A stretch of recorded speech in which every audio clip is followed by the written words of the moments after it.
Capítulo 26. A palavra, irmãos, eu estou estudando o livro de Salmos, mas eu dei uma parada nos estudos que eu estou levando do livro de Salmos por conta do Dantinha.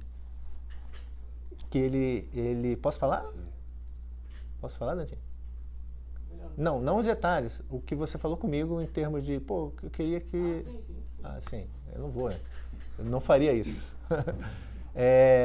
Mas em tese ele ligou para mim, sumarizando, né? Falando assim, poxa, eu queria aprender mais sobre as promessas de Deus. Basicamente foi isso, né? Sobre a promessa de Deus. E aí, minha primeira conversa com ele, que é o que eu vou começar a conversar com vocês, que promessa estamos falando, né? Não, que Deus às vezes tem promessas para uma pessoa. Eu falei, beleza, entendi aonde você quer chegar.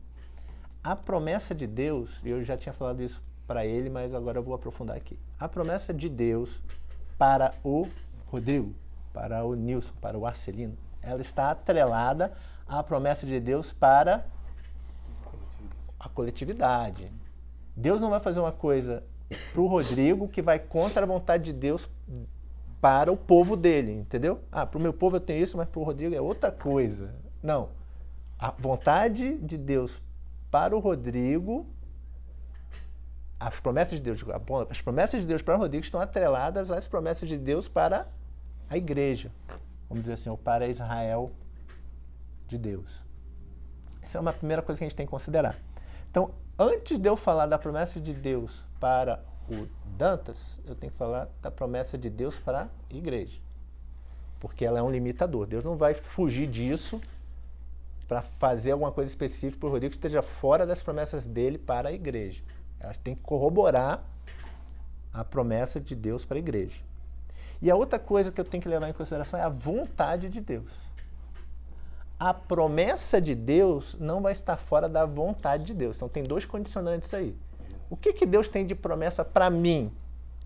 Aquilo que está dentro da promessa dele para a igreja e aquilo que está dentro da vontade dele para a igreja. Então, se tiver em negação a isso, grandes chances há que essa promessa de Deus que você tomou para você, ela não é de Deus, ela é da sua carne, talvez. Da sua vontade, do teu desejo. Estão entendendo onde eu quero chegar? Então, essa análise é essencial para eu poder distinguir. Não, isso aqui é vontade de Deus, que está alinhada com a promessa de Deus. Não, isso aqui é vontade minha. Porque ela não está bem alinhada com aquilo que é a vontade de Deus. E antes de eu entrar no texto em si, eu posso dar um exemplo claro disso. Dons. Eu já falei isso para algumas pessoas aqui que se reuniram conosco naquele último culto lá dos homens, né? Mas eu vou repetir aqui e para ficar gravado também. O exemplo que eu dei foi o seguinte. Deus deu um talento. Há grande indício dentro da Bíblia de que talento... Vamos lá. Talento é dom. Talento é dom. Quando Deus distribui esses talentos, Ele deu a cada um uma medida conforme aquilo que é a medida que cada um realmente precisa receber. Então Ele criou o Rodrigo como uma pessoa única. Rodrigo não é igual a mim. Rodrigo tem características físicas que são peculiares, emocionais que são peculiares, psicológicas, sociológicas, antropológicas. Então, o Rodrigo é um ser único. Então, ele não vai receber uma coisa igual a mim. Por quê? Porque eu sou diferente dele. E aí, Deus deu a cada um esta medida de talento, já sabendo que você pode fazer esse talento ser multiplicado. E aí eu conversava com o Márcio no ônibus, né? A gente conversava sobre isso, e eu falei assim, olha, é que a gente tem esses momentos, né? Isso é legal. No ônibus, no rancho. Oficial, né? E aí a gente conversava com o Márcio no ônibus disso, né? A medida do talento que você recebeu, você tem que multiplicá-lo. E a gente não pensa, cara, como eu multiplico um dom que eu recebi? Como eu multiplico um dom? Porque qual foi a distinção que foi feita na parábola dos talentos, lá em Mateus, quando Cristo fala assim, ao que foi dado 10, ele multiplicou mais 10. Ao que foi dado 5, o cara multiplicou mais 5. Foi dado 1, o cara devolveu 1. Cara, a gente pensa, caramba, mas esse é um dom que é para edificação da igreja. A multiplicação está atrelada ao quê? A multiplicação está atrelada a partilhar, a dividir. Porque você não multiplica dom investindo em si mesmo. Essa é a questão. Como é que eu multiplico um dom? Vou pegar o meu exemplo. Como é que eu multiplico o dom de ensino? É ensinando. Por quê? Porque eu estou edificando outros para que eles recebam dons e sejam usados como dispenseiros da casa de Deus. Estão acompanhando o meu raciocínio? Então, eu estou formando discípulos, maturando discípulos, amadurecendo discípulos com o dom que ele me deu. E aí ele vai poder distribuir dons para aquele cara também, que vai usar os dons deles para edificar a igreja, que a partir da edificação dos dons feitos com ele, Deus vai distribuir mais dons. Quando você usa o dom para o teu crescimento pessoal, para você, ou seja, ele não é para fora, ele é para dentro, você enterrou o dom. Porque você guardou para você. Então, a questão na parábola dos talentos não é se você não usa o dom. É como você usa o dom. Porque lá não diz que ele perdeu o talento. Ah, ele voltou, ele ganhou 1, ele chegou e entregou 0. Não, então o talento estava lá, ele usou o dom. Mas ele usou para quê? Para si mesmo, então ele não multiplicou. Então o que foi condenável diante de Deus? O condenável não foi você não usar o dom, foi você usar para você. Você não usar para multiplicar, ou seja, para a edificação do corpo de Cristo. Estamos entendidos até aí? Beleza. Então, se ele me deu esse dom e eu sou... Aí o exemplo que eu usei lá com a reunião dos homens, né? Eu sou serrote. Meu dom é ser serrote. Vou pegar uma coisa visual aqui. Não adianta eu querer pegar um serrote para martelar um prego. Até de mau jeito ali você vai conseguir, mas vai sair todo, vai demorar mais tempo. Vai suar, você vai suar muito, não vai pregar direito, vai pregar torto, vai acabar estragando o serrote. Ou seja, você fez na força do braço, né? Vamos dizer assim. Não, é melhor pegar um martelo, certo? Então, se Deus distribuiu esses dons para cada um, conforme a medida de cada um e segundo a especificidade de cada um, Deus quer que você use isso ao longo da sua vida conforme deve ser usado. Então, serrote é para serrar, martelo é para martelar, cola é para colar, e por aí vai. Então você tem uma série de dons ministeriais, dons de serviço, Romanos 12, dons de serviço, dons do Espírito, em 1 Coríntios, a partir do capítulo 12. Você tem dons ministeriais em Efésios 4. Cada um desses dons tem um propósito específico, e ele serve para isso. Quando você começa a entender isso, você vai começar a entender que a sua vida ela é alinhada para que o serrote serve, para que o martelo martele. Porque você vai começar a perguntar assim, pô, qual é a vontade de Deus para a minha vida? Aí já começa a entrar dentro do tema. Qual é a vontade de Deus para a minha vida? Qual é a promessa de Deus para a minha vida? Isso não vai ser desalinhado com aquilo para que ele forjou você.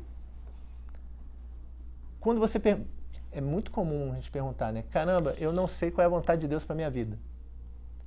Uma dica é você começar a olhar para que você foi forjado.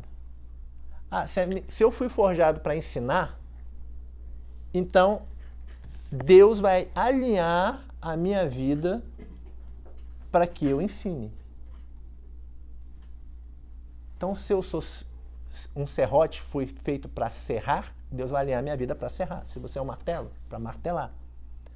Então, você começa a analisar como é que tua vida ela foi construída, que dons você tem, que invariavelmente Deus te preparou para que você multiplique aquele talento. Então, se você tem um dom de pastorear, vamos pegar o Marcelo, você tem um dom de evangelizar. Que adianta o Marcelo ficar orando e pedindo para Deus direcionar a vida dele para uma coisa que afaste ele do evangelismo? Porque Deus preparou ele para isso. Deus preparou o Rodrigo para pastorear. Rodrigo é pastor. Cara, a primeira vez que eu vi o Rodrigo, eu falei, cara, esse cara é pastor. É pastor, tem um dom de pastor. Ele pode nunca ser ordenado. Ele pode até ele falar assim, eu não quero ser ordenado dentro de uma igreja tradicional. Mas ele tem o dom de pastorear. Fato. Né? Cara, tudo na vida dele vai corroborar para isso. Por quê? Porque senão ele não vai multiplicar os talentos que Deus deu para ele. Então adianta ele ficar orando para Deus levar a vida dele para outro lugar? Ele coloca em oração que ele tem planos. Aí é aquele plano que vem do coração do homem, irmãos. Você está planejando coisas para corroborar talvez um desejo do teu coração. Aí fala assim, Deus tem promessas para mim. Né? Cara, invariavelmente as promessas de Deus estão alinhadas àquilo para que você foi forjado. Estão conseguindo me acompanhar? Então, você aí, tem dúvida? E fala, poxa, eu não sei o que Deus tem para minha vida. Eu não sei qual é a vontade de Deus para mim. Comece a examinar, caramba, para que eu fui forjado? Que dons Deus derramou na minha vida? Porque, invariavelmente, a vontade de Deus para você está alinhado aos dons que Ele te deu. Se Ele te fez serrote, a vontade dele é que você serre. Se Ele te fez martelo, a vontade dele é que você martele. É isso. É uma parábola bem cara de ser entendida. Ok? Agora vamos lá em Atos 26. Atos 26. Não, 26. Verso 6.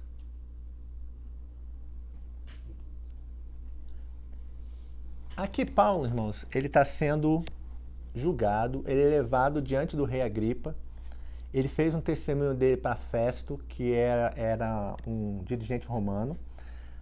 Aí Festo fala que tem Paulo sob a posse dele. O rei Agripa se interessa, porque ele ouviu falar do caso de Paulo. Eu mesmo quero ouvir esse tal de Paulo.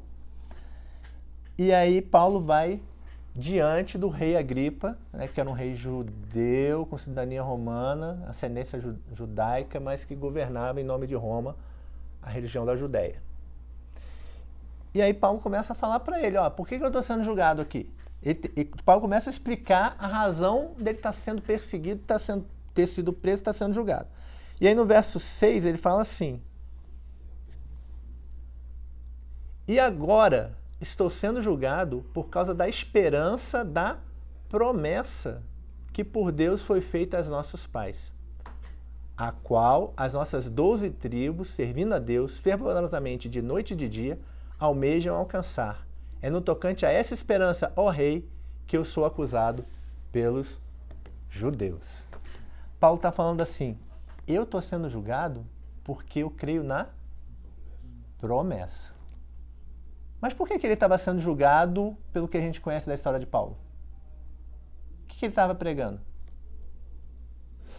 Quem ele estava pregando? Cristo. Ele estava pregando Cristo. Mas ele fala aqui, eu estou sendo julgado porque eu estou pregando ao Mestre que é o Salvador Jesus Cristo. Ele fala por causa da promessa. Então Paulo está dizendo o que para a gente aqui? Olha, a promessa tem a ver com quem? Com Cristo. Vamos Romanos 15.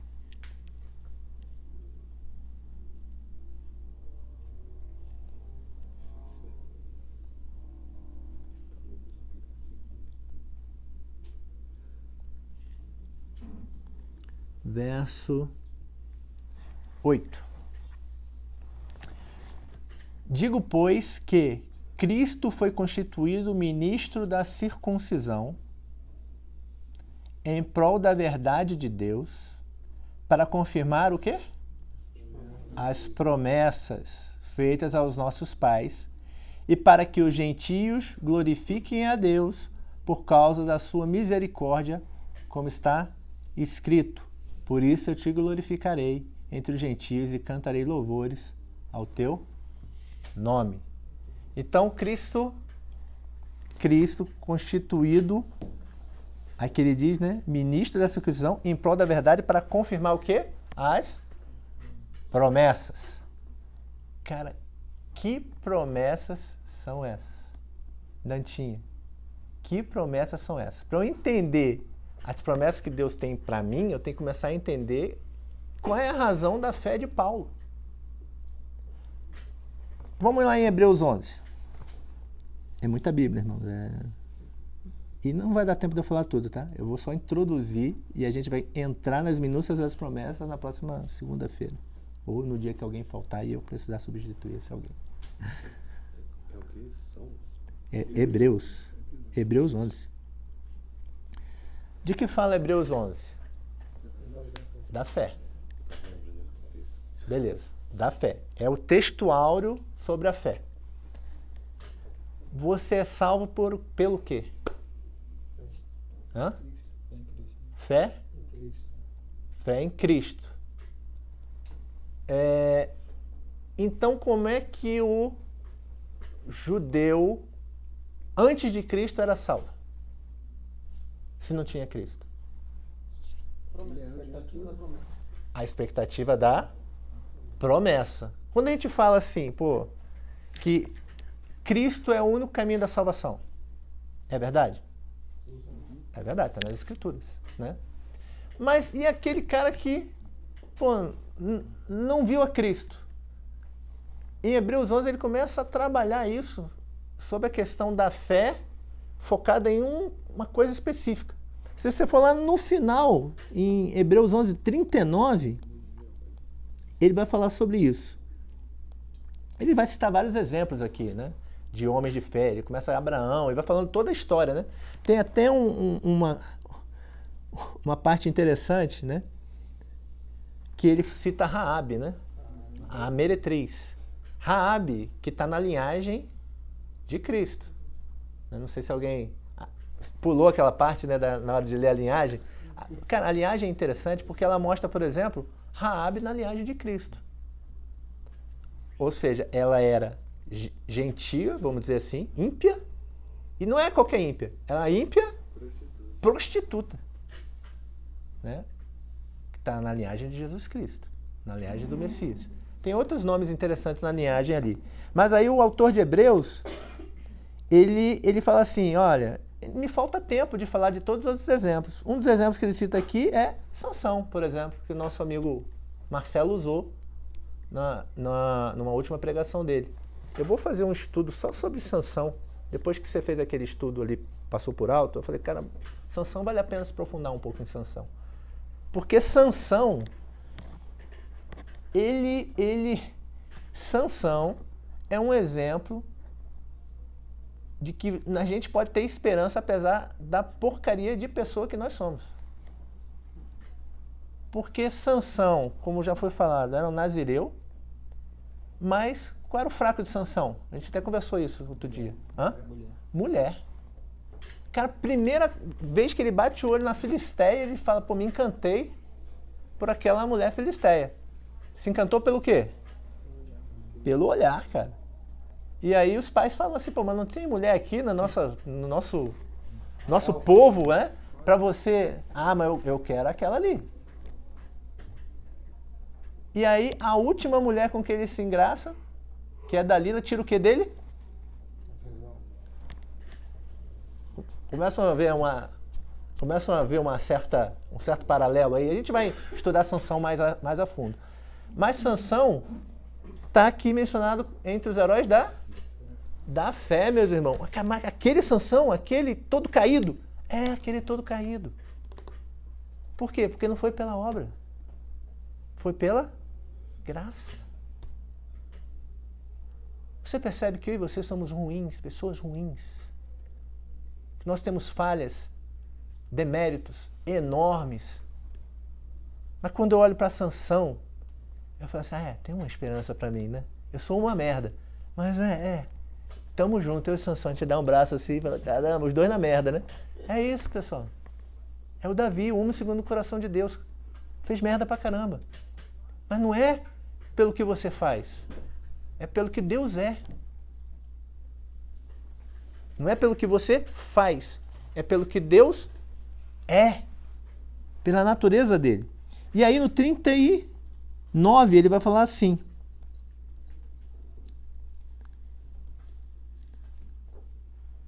Ora, todos esses, ele começa a falar aqui, ó, aquele que foi apedrejado, foi cerrado ao meio, foi perseguido, lançado em fogueira. Todos esses, ele fala assim, ora, todos esses que obtiveram bom testemunho por sua fé, não obtiveram, contudo, a concretização da promessa.